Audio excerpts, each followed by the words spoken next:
Okay, my name is Glory Turnbull. I'm here interviewing Jud Austin as part of an oral history interview project with CoBALT, the Coastal Bend Archaeological Logistics team.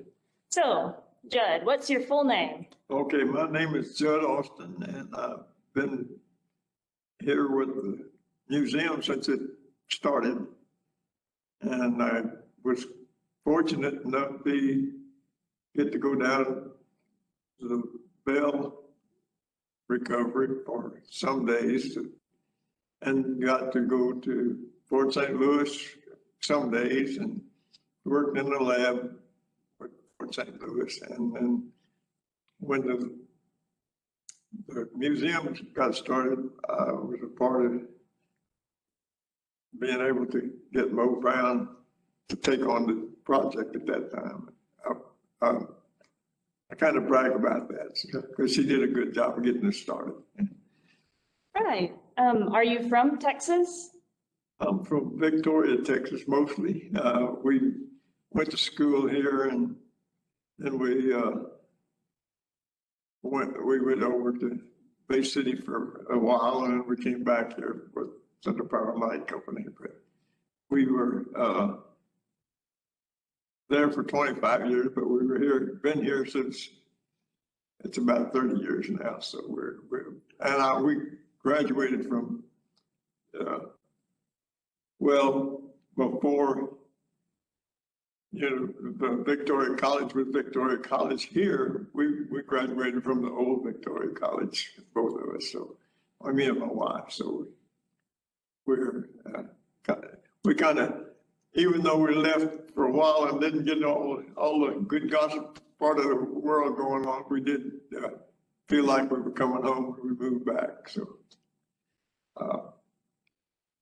but I've been out at the site now, which is McNeil's site, which is we've been on for in August the 3rd, which is the summertime. We will have been here 20 years. And that was part of the reason we organized a little group that called ourselves CoBALT. And we've had many people that have come in to be a part of that. And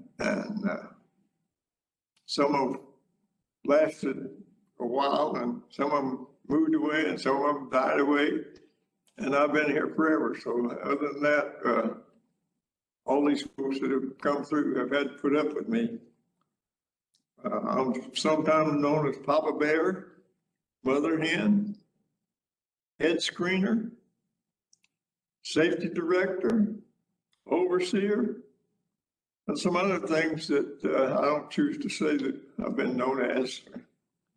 But I've been told by some folks to get off my back, or some things like, I've been doing this for years. Don't be telling me what to do. But those are part of the group. This group that we're working with have been having some disagreements, but we usually know how to solve them. And most of the folks that have started have stayed with it and enjoyed it. And of all the ones that have enjoyed it, I think I've enjoyed it the most because it was part of it was actually the job that I decided I wanted to do after I retired. And even though I was happy with the job I had, this is made me even happier than that. It's a real pleasure to be working with a group who can disagree and still love one another. Right. So you said you've been doing this for a long time. When were you born, Jud? I was born in 1929. They ask me every morning when I go to the hospital for what my date was, when I was 1/17/29. So it's been this is my 95th year, 92nd year, excuse me. I don't know whether I'll make it to 95 or not, but anyway, 92 is where I am now. I used to say I was 92, and it meant I was 90 also, but now No, I really am 92. Right. And so how long have you been doing archaeology? Well, I have been doing it a very short time. I'm not, Bill and Ben and some of the others that have been with the group, that joined the group with us, have been at it for a long time, but I didn't get into archaeology until after I retired from the job. And I'd give you that story, but that'd be too long to tell you. That'd be too long to tell you. But really, one of the CP&Lers that had worked with me told me that they were wanting somebody to go work digging down on the Navidad River. And I might like to do it. And I went out and looked, checked in with the people that were there. They said, oh, yeah, well, we're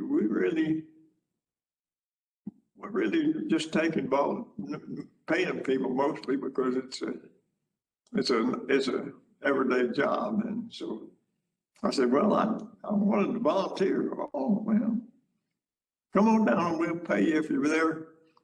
The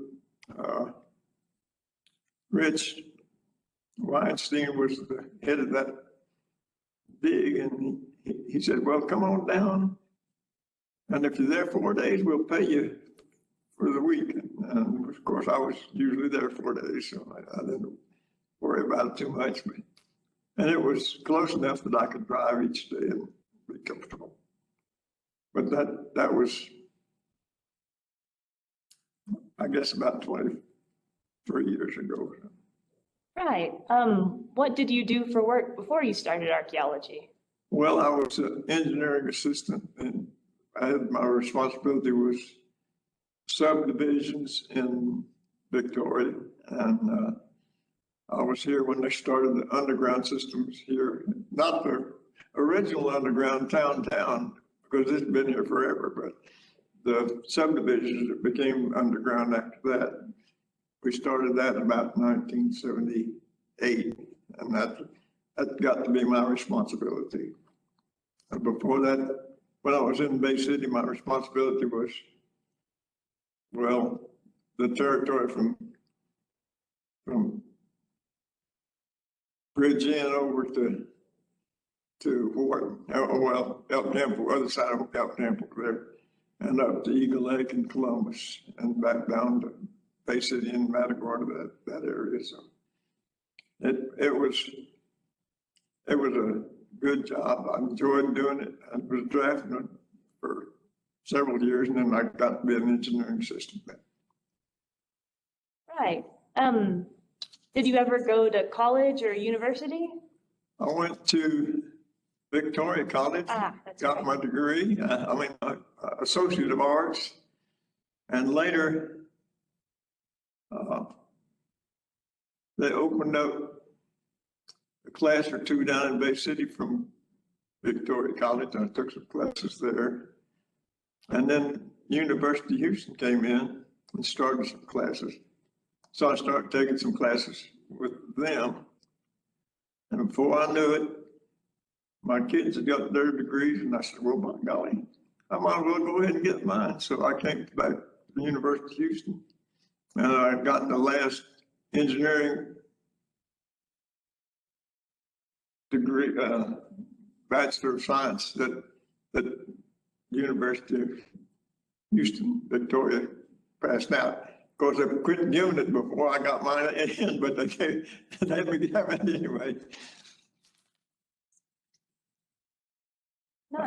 I've been kind of serving as the poetic recorder from our CoBALT group, and for the past 18 years, most of my stuff that I've gathered up has been from activities that we've had out at the site, or about the people that have come through being a part of our group. And even though I wrote some ugly things about them, they still put up with me. And we've shared these moments with each other. And we see the humor in it, and I think they see some humor in it, but even if they don't, they don't say anything. They don't make me feel bad about what I've done to them. So it's kind of a nature of having fun with one another, is being a part of a group that can be realistic with one another and not still get along. And that's what we try to do. So how did you get into writing poetry? Well, that started when I was in junior high. They were in a class, English class, that they decided we needed to be writing poetry. And I wrote a couple of little ditties that the teacher thought were pleasant and let me know that she thought they were good. And I've been helping people write poetry and been part of writing poetry myself ever since. I'm not a good speller and I'm not a good editor, but I have a daughter who does that for me now. That helps me a lot. But if they know, if they see the stuff and got a bunch of misspelled words in it, they know it must be Jud stuff. And after some argumentation in our group, we all agree, and when we don't, we find we're still to be friends. That's the one thing about being with this group that I've really enjoyed. None of them have really made me mad, nor even made me upset, because I am not too much of an upset type person. I can see the humor in everything we do, and my father taught me that part of business. He knew how to find humor in everything, and I love what he did for me. Right. Did you ever serve in the military? No, I didn't. That's a whole 100-page story there, but I was supposed to going to sign up for the draft, and I did. I got to be whatever age was, 18, I think, and I didn't get down there. But my sister talked to the lady in charge of the deal. You better get him down here, or he's gonna get running. Well, I finally got down, and they weren't drafting anybody at that time. And then right after that, the Korean War started, and I had already got children, and by that time they weren't taking people with children. So my schedule was just that most of the folks that I graduated with were veterans, are veterans. And my brother served, and my brother-in-law served in both the First World War and the Second World War and Korea. So they took our part of the family business to war. But I was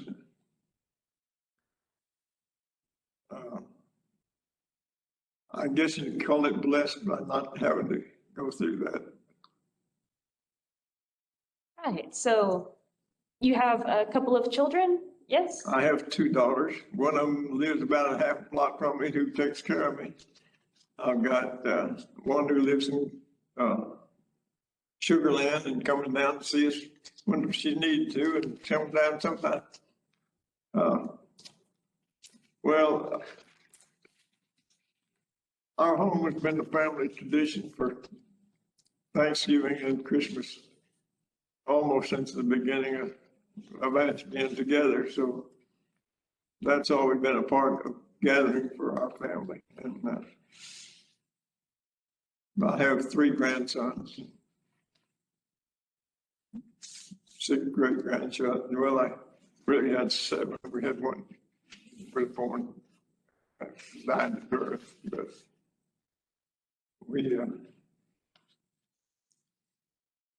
my grandson is still in the Austin business. He's managing the 14th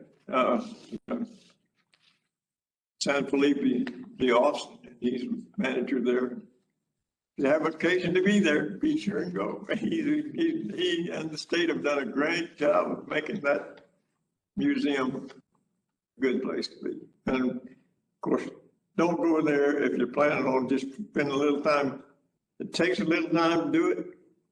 And if you just need a little time, come on over and see us. That's what we're here for. We need for everybody to realize that Victoria has a museum that's really doing a good job. And putting up with our CoBALT group, and they're putting up with one another. And we're helping gather the artifacts from this area and helping preserve them. Bill Birmingham and Ben McReynolds, Jimmy Bloom, Cecil Calhoun, and other collections have been gathered at this place. And they have been collecting forever. Not forever, but since they've been big enough to get out in the woods and get to digging in the hole. And they've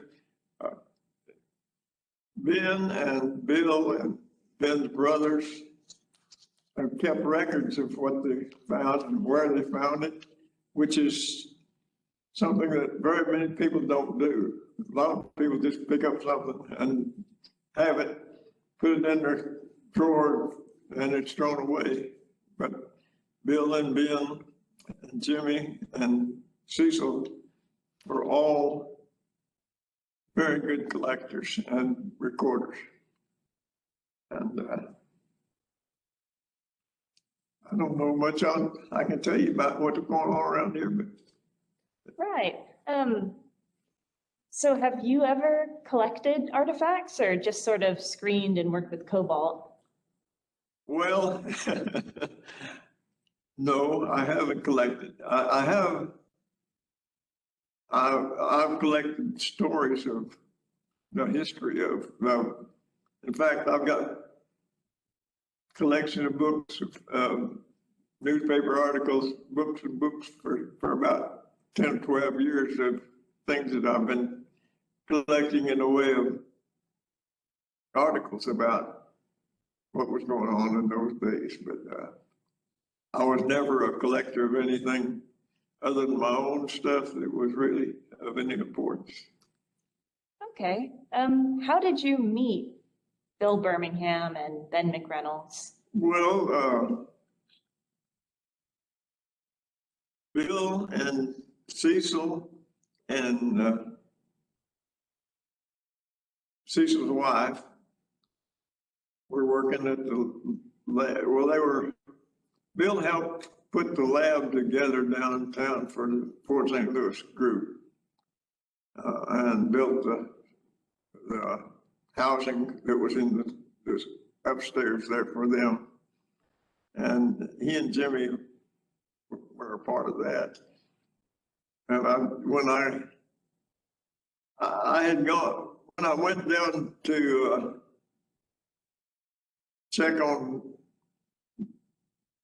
Labelle, I asked the lady down there whether I could come down and go out Thursday. Well, they had a lab down at Felices, and I went down there on Thursdays. And actually on Thursday we'd go down, and if they hadn't had anybody else volunteer to go out, we'd get to go out. But if they had somebody to go out, we would work there in the lab and pick up, help them find needles and beads and pins. And that's about the biggest artifact we were finding were pins and beads, but we found an awful lot of them. But when you found an awful lot of beads on Labelle, you weren't finding much because they found a whole trunk full of them. So Mac McCameron and I went down there on Thursday one time, and we were sitting there counting beads, and he says, "What? Why do we have to count these beads?" I says, "Well, they just want you to count them." He says, "Well, if we miscount them," I said, "Don't worry, they'll count them again." And so we just enjoyed that part of it too. But we got to go out usually on Thursday because it would be the occasion that nobody else was there. So we were kind of scheduled to be the Thursday go out. And one Thursday we were heading down, we got to Fort Lavaca, and it was raining and thunder and lightning. And we just, I said, back but choose to go down there today really because they won't be going out all day like this. We got down there and drove in the parking lot there and headed out. And Jim was sitting on the boat. He says, hurry, come on, get on.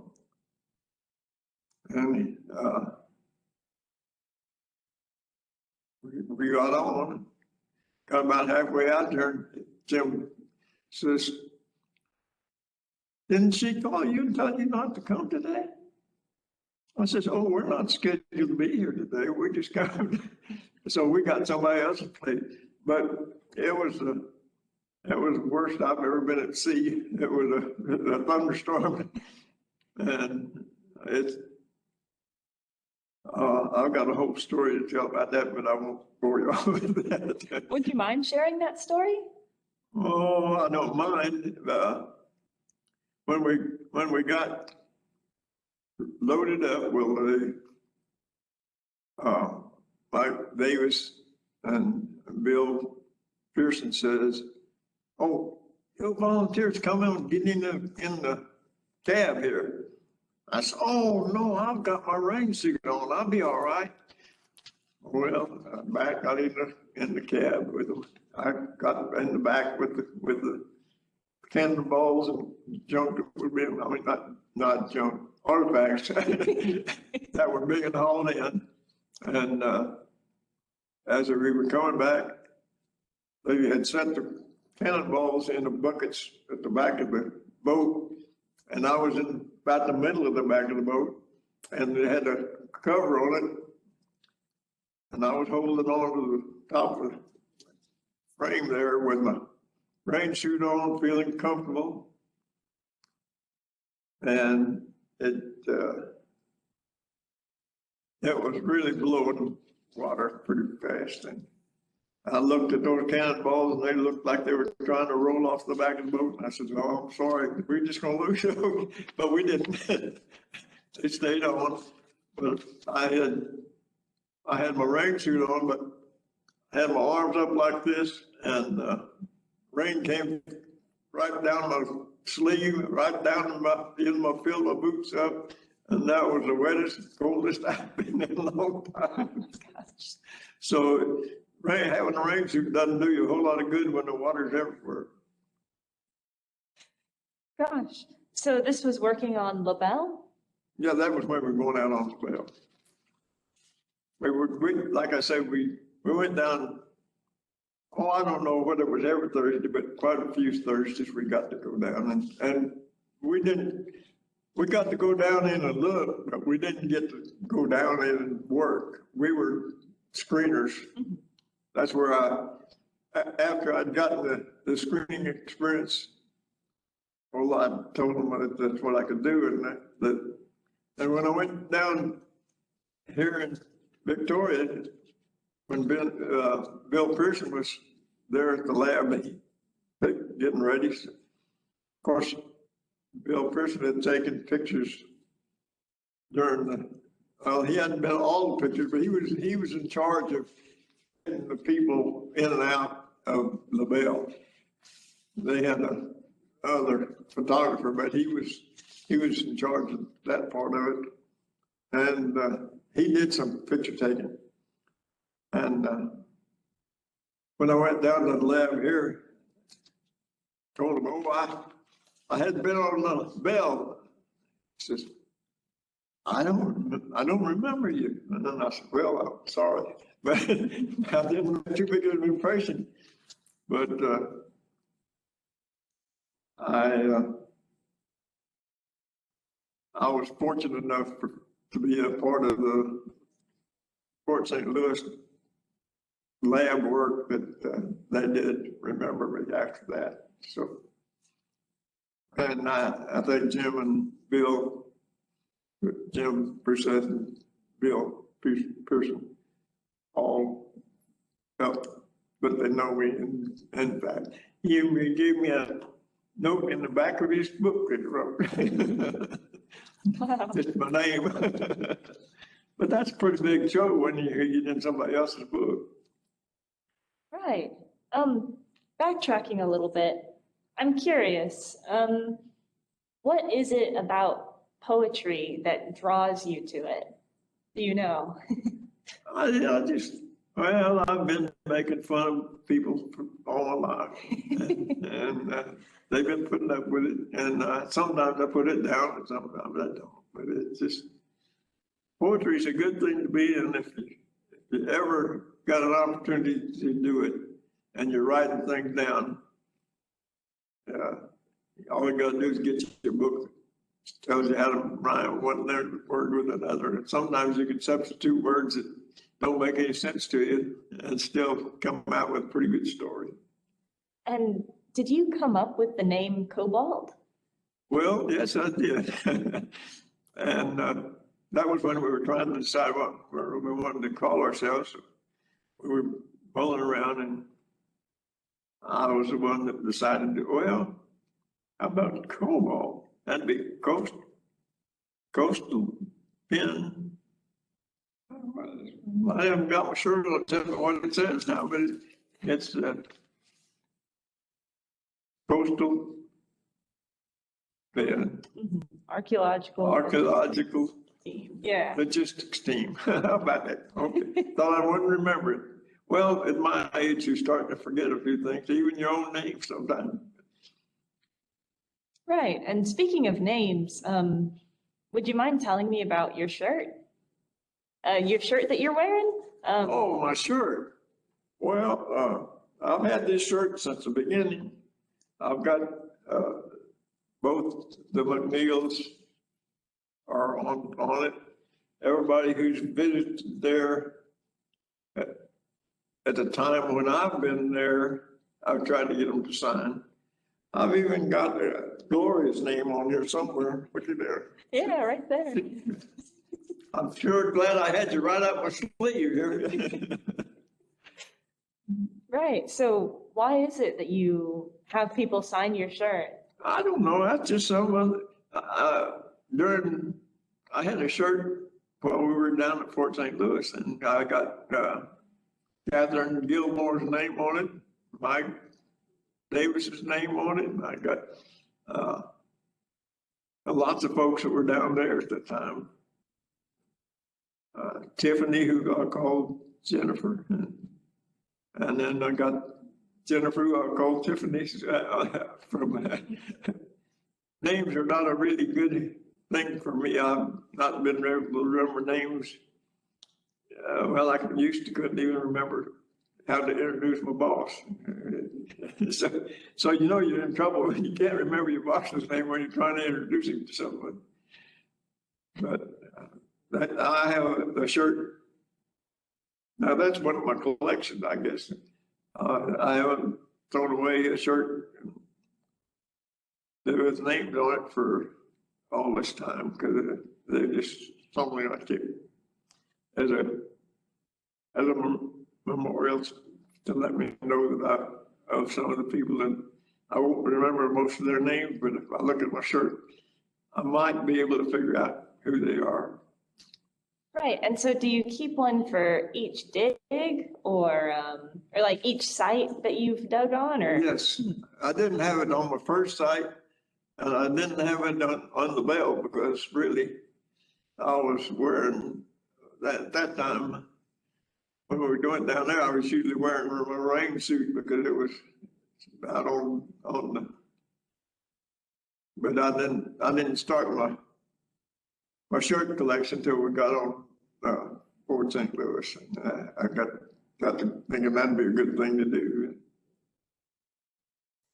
Okay. Well, I have some more questions for you about the different sites you've dug on, but we've been chatting for about half an hour. So is it okay if I sit with you for another session?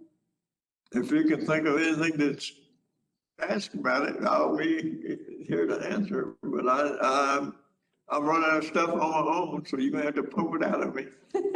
Well, that'll be no problem. I got lots of questions. Okay.